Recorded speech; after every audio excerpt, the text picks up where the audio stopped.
안녕하세요, 여러분. 오늘은 조금 개인적이지만 꼭 공유하고 싶었던 저희 아이의 치료 이야기를 들려드리려 합니다. 아이가 30개월쯤 되었을 때였습니다. 처음엔 발달 지연이라고 생각하고 치료를 시작했지만 3년 동안 안 다녀본 센터가 없을 정도로 백방으로 노력을 했음에도 불구하고 아이는 오히려 퇴행이라는 무서운 시기를 겪었습니다. 전형적인 자폐 증상들이 보이기 시작하면서 아이는 점점 더 고립되어 갔고, 저는 평생 이렇게 살면 어쩌지? 라는 막막한 불안감에 매일 눈물로 밤을 지새웠습니다. 그때의 아이는 세상과 완전히 단절된 상태였고, 부모인 나조차도 감당하기 힘든 상태였습니다. 엄마, 아빠를 부르지도 눈을 맞추지도 않았습니다. 낯선 곳에 가면 자지러지게 울었고 1시간 넘게 이어지는 텐트럼은 일상이었습니다. 스킨십은커녕 손에 뭐가 묻는 것조차 극도로 싫어했고 강박, 상동행동, 강압집착 속에 갇혀 웃음조차 보기 힘들었습니다. 이때 아이의 모습은 거의 누워있거나 우는 모습뿐이었습니다. 장애통합반 상담을 간 날 아이는 1시간 내내 비명을 지르며 울었습니다. 결국 상담은 한마디도 나누지 못한 채 집으로 돌아왔습니다. 어린이집에서 아이를 받아주지 않을까봐 선생님께 전화를 걸어 오늘 아이 컨디션이 많이 안 좋은 것 같다. 평소에는 이 정도는 아니다라며 변명처럼 말을 늘어놓다가 전화기를 붙들고 결국 저도 함께 울었습니다. 어린이집 하원 후에 다들 가는 놀이터조차 우리에게는 허락되지 않았습니다. 가지 않겠다고 자지러지는 아이를 보며 세상에 내가 갈 수 있는 곳은 단 한 군데도 없을 수도 있겠다라는 절망이 밀려왔습니다. 어느 날은 혼자 운전하던 차 안에서 자지러지던 아이가 안전벨트를 위로 올리고 나와버렸습니다. 센터에 가는 길이었고 고속도로였기 때문에 위험하다고 느껴 황급히 갓길에 차를 세웠습니다. 그리고는 아이에게 소리치며 울었습니다. 너 도대체 왜 그래? 내가 뭘 잘못했어?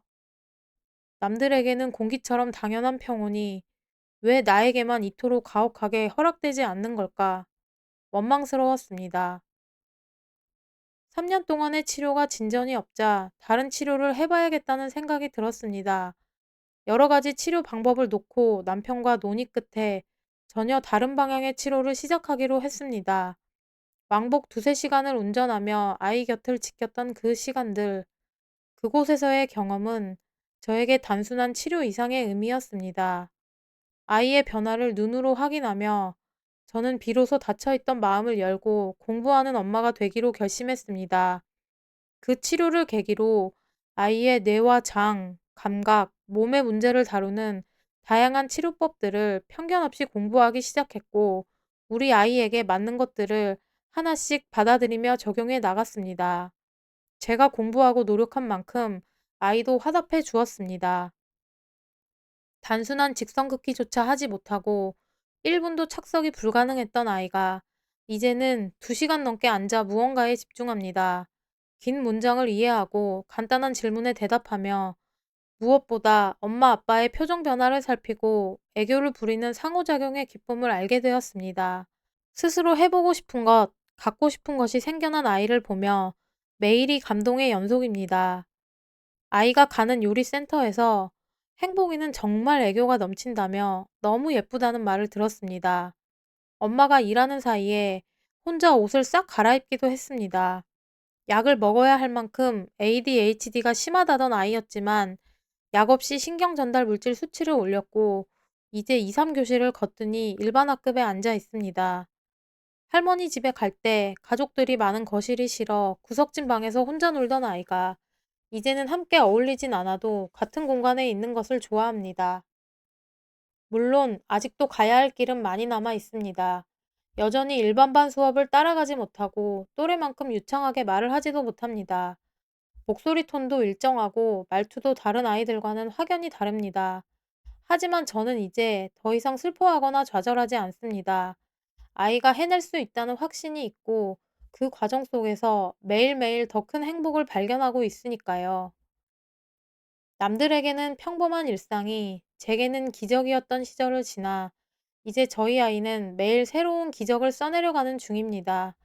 아이의 속도가 조금 느릴지라도 그 끝에는 반드시 아이만의 꽃이 피어날 것임을 믿습니다. 여러분도 할 수 있다는 말이 지금은 멀게만 느껴지실지도 모릅니다. 저 역시 그랬으니까요.